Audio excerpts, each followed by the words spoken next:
Another big sequence in Empire was the pursuit of the Imperial fleet when the Falcon is flying through the asteroid sequence, and that was a really difficult sequence to shoot. Not only being able to figure out technically how to do it with a lot of blue screen work and all the little asteroids that we made and shooting them all separate, so they were like, it'd be 24 separate elements that we put together in any one of those shots, but just how to get it to read.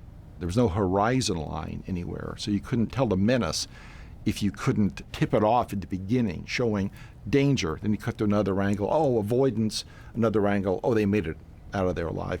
So I came up with the idea of putting an asteroid belt in the background of all that, like sort of based on the rings of Saturn. So we laid that in as millions of little asteroids that then I could play with in the shot design.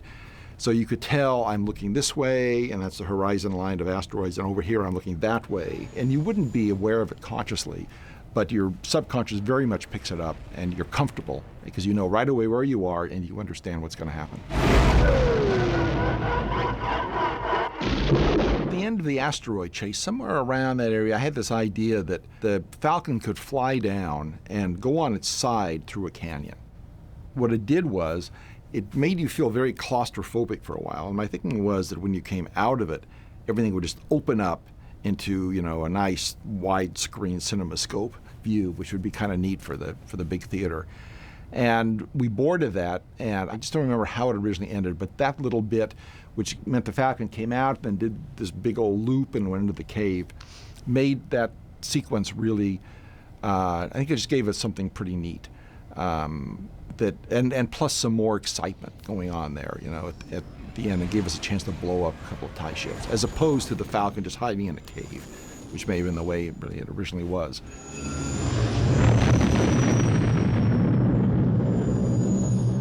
The idea of it coming out, we were figuring out how to make this slug, and what it really is just this large hand puppet.